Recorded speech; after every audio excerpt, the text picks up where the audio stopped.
ಮಲೆಮಹದೇಶ್ವರ ಬೆಟ್ಟದಲ್ಲಿ ಹುಲಿಗಳ ಸಾವಿನ ಪ್ರಕರಣಕ್ಕೆ ಸಂಬಂಧಪಟ್ಟಂತೆ ಸ್ಥಳ ಪರಿಶೀಲನೆಗೆ ಖುದ್ದಾಗಿ ಅರಣ್ಯ ಸಚಿವರೇ ತೆರಳಿದ್ದಾರೆ. ಮಲೆಮಹದೇಶ್ವರ ಬೆಟ್ಟದ ಹುಲಿಗಳ ಸಾವಿನ ಸ್ಥಳಕ್ಕೆ ಖುದ್ದಾಗಿ ಸಚಿವರೇ ಭೇಟಿ ಕೊಡ್ತಾ ಇದ್ದಾರೆ.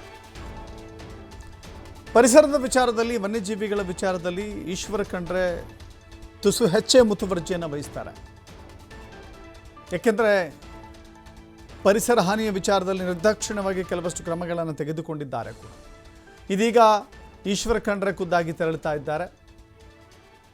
ಈಗಾಗಲೇ ತನಿಖೆಗೆ ಮುಖ್ಯಮಂತ್ರಿಗಳೇ ಸೂಚನೆಯನ್ನು ಕೊಟ್ಟಿದ್ದಾರೆ.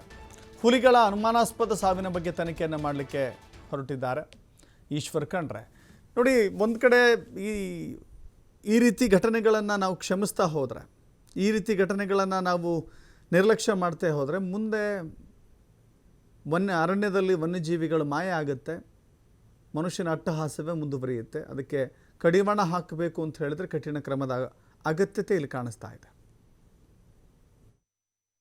ಅದಕ್ಕೆ ಒಂದು ವ್ಯವಸ್ಥೆಯನ್ನು ಮಾಡಿ ನಮ್ಮದೇನು ಇವತ್ತು ವಿಜಿಲೆನ್ಸ್ ಇದೆ, ಆ ವಿಜಿಲೆನ್ಸನ್ನು ಸ್ಟ್ರೆಂಗ್ದನ್ ಮಾಡಿ ಮುಂಬರುವಂಥ ದಿನಮಾನಗಳಲ್ಲಿ ಇಂಥ ಘಟನೆಗಳು ನಡೆದ ರೀತಿಯಲ್ಲಿ ನೋಡಿಕೊಳ್ಳಿಕ್ಕೆ ನಾನು ಸೂಚನೆಯನ್ನು ಕೊಟ್ಟಿದ್ದೇನೆ. ಅದಕ್ಕೆ ಖುದ್ದಾಗಿ ಇಲ್ಲಿಗೆ ಬಂದಿದ್ದೇನೆ. ಆ ಸ್ಥಳಕ್ಕೆ ಭೇಟಿ ಕೊಡ್ತಾ ಇದ್ದೇನೆ. ಭೇಟಿ ಕೊಟ್ಟು ಅರಣ್ಯ ಇಲಾಖೆ ಅಧಿಕಾರಿಗಳ ಜೊತೆಯಲ್ಲಿ ಚರ್ಚೆ ಮಾಡಿ ಮುಂದಿನ ಕ್ರಮ ತೆಗೆದುಕೊಳ್ತೇನೆ. ಶಿಸ್ತು ಮಾಡುವಂಥದ್ದರ ಅದಕ್ಕೆ ಒಂದು ವ್ಯವಸ್ಥೆಯನ್ನು ಮಾಡಿ ನಮ್ಮದೇನು ಇವತ್ತು ವಿಜಿಲೆನ್ಸ್ ಇದೆ, ಆ ವಿಜಿಲೆನ್ಸನ್ನು ಸ್ಟ್ರೆಂಗ್ದನ್ ಮಾಡಿ ಮುಂಬರುವಂಥ ದಿನಮಾನಗಳಲ್ಲಿ ಇಂಥ ಘಟನೆಗಳು ನಡೆದ ರೀತಿಯಲ್ಲಿ ನೋಡಿಕೊಳ್ಳಿಕ್ಕೆ ನಾನು ಸೂಚನೆಯನ್ನು ಕೊಟ್ಟಿದ್ದೇನೆ. ಅದಕ್ಕೆ ಖುದ್ದಾಗಿ ಇಲ್ಲಿಗೆ ಬಂದಿದ್ದೇನೆ. ಆ ಸ್ಥಳಕ್ಕೆ ಭೇಟಿ ಕೊಡ್ತಾ ಇದ್ದೇನೆ. ಭೇಟಿ ಕೊಟ್ಟು ಅರಣ್ಯ ಇಲಾಖೆ ಅಧಿಕಾರಿಗಳ ಜೊತೆಯಲ್ಲಿ ಚರ್ಚೆ ಮಾಡಿ ಮುಂದಿನ ಕ್ರಮ ತೆಗೆದುಕೊಳ್ತೇನೆ. ಶಿಸ್ತು ಮಾಡುವಂಥದ್ದರ ಅದಕ್ಕೆ ಒಂದು